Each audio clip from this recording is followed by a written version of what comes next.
विद्यार्थियों, एक बार फिर से मेरे YouTube चैनल पर आपका स्वागत है। कल हमने 2.3 कंप्लीट कर ली है, जिसमें अप्रमेय में सिद्ध करना था। अब 2.4 में से एक नंबर का सवाल पूछा जाता है, वो आपको मैं बता देता हूँ। आपका पहला सवाल है, लंबी विभाजन प्रक्रिया का उपयोग न करते हुए बताइए कि निम्नलिखित परिमेय संख्याओं के दशमलव प्रसार शांत है या अशांत आवर्ती है। देखो, इसको किस प्रकार करना है, शांत और अशांत। सबसे पहले शांत दशमलव प्रसार क्या होता है? दशमलव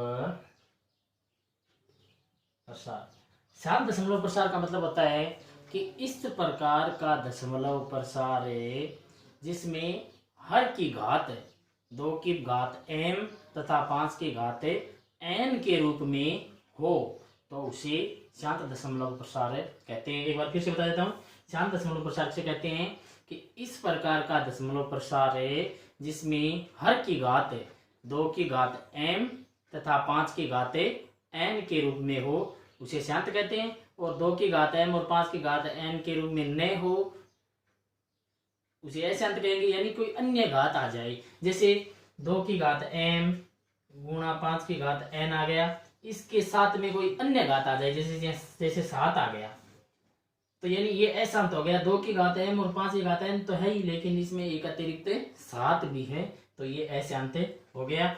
इन दोनों में से यदि एक भी होगा तो भी शांत ही होगा। 2 की घात m होगी तो भी शांत है, क्योंकि आप 5 की घात 0 लगा सकते हो, क्योंकि किसी भी संख्या की घात 0 हो तो उसका मान हमेशा 1 होता है। अब देखो, मैं सवाल बताता हूं। आपका पहला सवाल क्या है?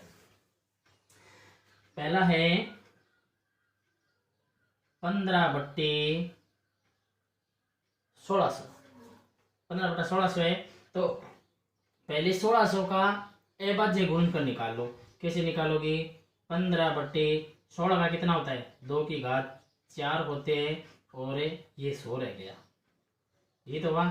अब देखो आगे, 15/2 की घात 4 इंटू, इसको आप तोड़ोगे तो इसका कैसे आएगा? 2 की घात 2 और 5 की घात 2 आ गया, 25 और 25 चौकों 100 होते हैं, तो यानी ये कितनी होगी?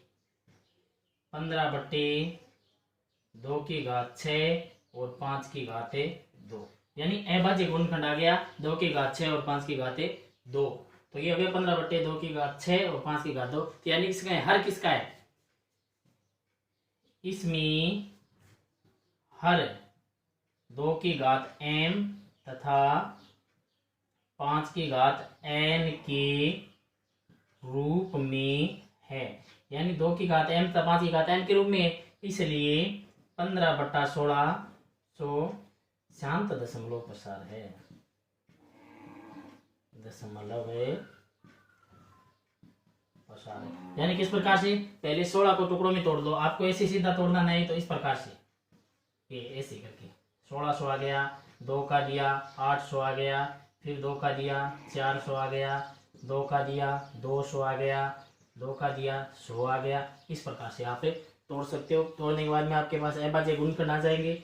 अभाज्य गुणनखंड आने के बाद में आप ये देखना कि 2 की घात m और 5 की घात n के अलावा तो कोई नहीं है। यदि अलावा है तो अशांत होगा, और ये 2 की घात m तथा 5 की घात n के रूप में है, तो ये शांत दशमलव प्रसार होगा। एक और बता देता हूँ मैं आपको, जैसे आपका दूसरा ही सवाल है।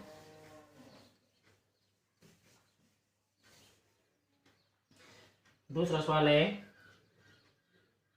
13/3125, यानी 3125 है। 3125 के सबसे पहले अभाज्य गुणनखंड निकाल लो आप।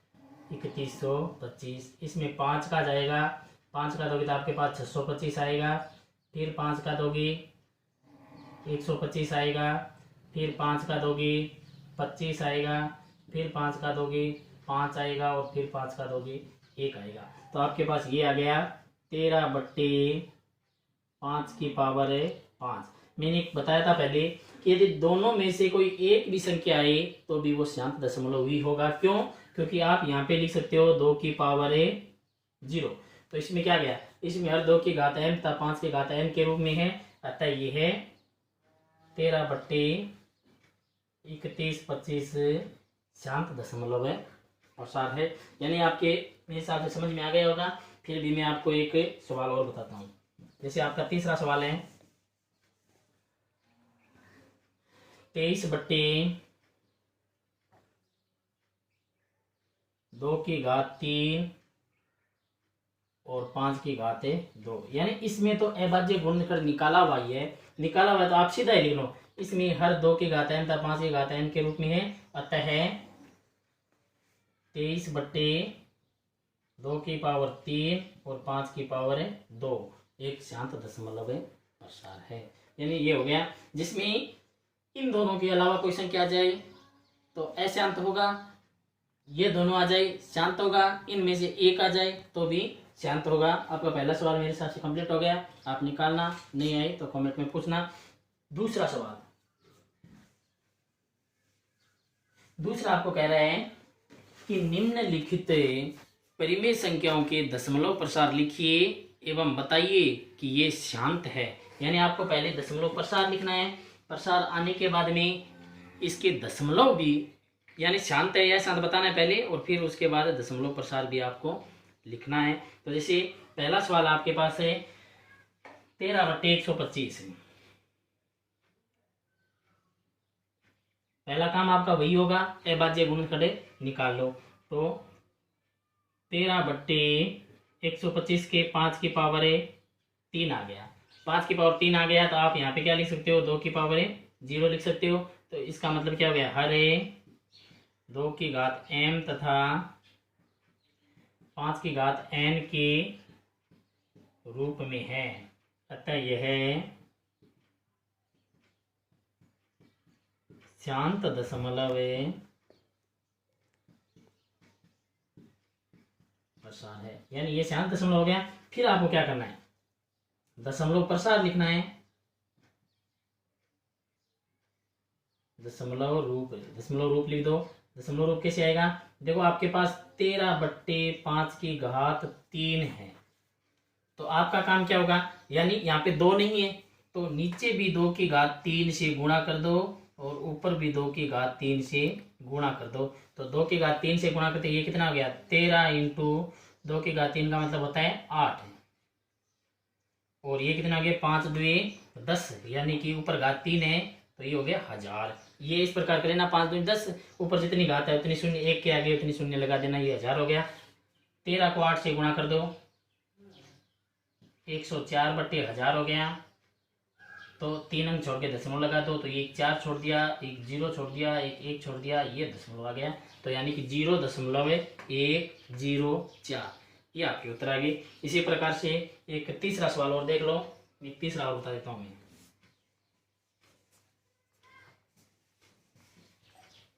तीसरा क्या है,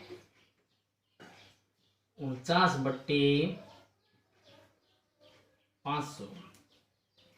तो पहला काम आपका वही है, अभाज्य गुणनखंड निकालो। 500 के निकालो पहले,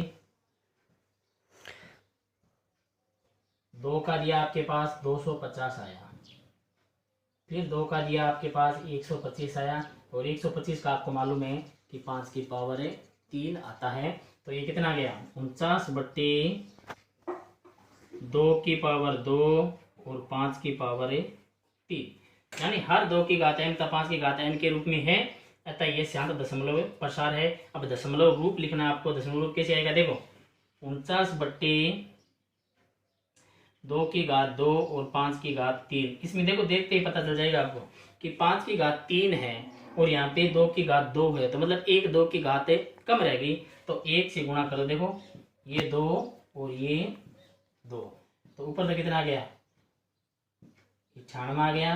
नीचे यहाँ पर भी 2/3 और 5/3, 2/3 और 5/3 का मतलब कितना होता है, 1000 होता है। एक अंक छोड़ के दशमलव लगा दो, यानी 3 अंक छोड़ के, 8 छोड़ दिया, 9 छोड़ दिया और 1 0, ये 3 अंक आ गया, 0.098। इस प्रकार से एक सवाल और है, वो आप करना। 2.4 आपकी कंप्लीट है। अब देखो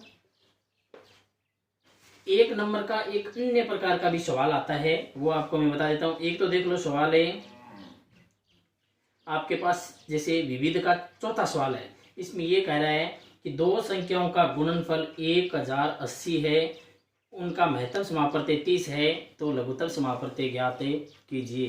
देखो चौथा सवाल दोबारा सुन लो। 2 संख्याओं का गुणनफल 1080 है, उनका महत्तम समापवर्तक 30 है तो उसका लघुत्तम समापवर्तक ज्ञात कीजिए। अब देखो ये सवाल किस प्रकार कर करेंगे, यानी ऐसे सवाल परीक्षा में पूछे जाते हैं और एक दो बार आया हुआ भी है, 2017 में भी आया था, 2014 में भी आया था। यानी इस प्रकार के सवाल परीक्षा में ज्यादा पूछे जाते हैं। तो वो कैसे करेंगे आप, आपके पास एक सूत्र है, संख्याओं का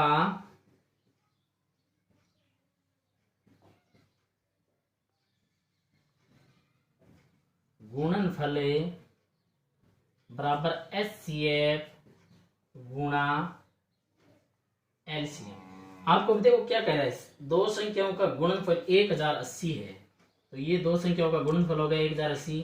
HCF है उसका महत्तम समापवर्तक HCF आपको 30 दिया है, गुणा LCM आपको याद करना है। LCM के साथ 30 गुणा में इधर आएगा भाग में, तो LCM बराबर आ गया 1080 बट्टे 30, शून्य से शून्य कैंसिल हो गया, इसमें भाग दोगे 3 तिये 9 और 6 तिये 18, यानी कि इसका LCM कितना आ गया 36 आ गया। इसी प्रकार से एक सवाल आपके पास और है विविध का, ये सवाल नंबर 9, यदि A तथा 18 का LCM 36 है तथा A तथा 18 का HCF 2 है तो A का मान ज्ञात कीजिए। सेम ऐसा कैसा सवाल है, A तथा 18 का, कहने का मतलब आपको एक पूर्णांक दिया है और दूसरा पूर्णांक आपको ज्ञात करना है। तो वो कैसे करोगे, A तथा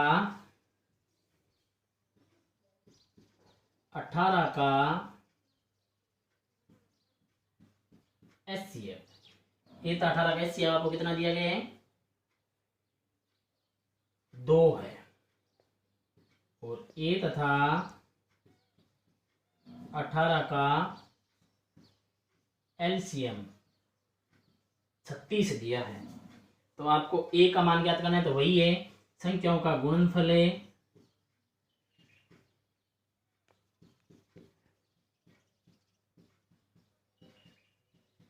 बराबर है HCF गुणा LCM। संख्याओं का गुणनफल कितना गया, संख्या आपके पास एक तो A है और एक 18 है, HCF आपके पास 2 है, LCM आपके पास 36 है। एक के साथ 18 गुणा में उधर आया भाग में चला गया, प्रशांतन के बाद में 2 × 36 बट्टे 18, 18 2 36, तो A का मान कितना आ गया 4 आ गया। अब इसमें विशेष रूप से विविध का आप सवाल निकालना चाहो तो एक तो सवाल निकाल लेना 14वां और एक सवाल निकाल लेना 18वां, यानी विविध के 2 सवाल इंपॉर्टेंट है, आप निकालना, नहीं आई तो मेरे से पूछना।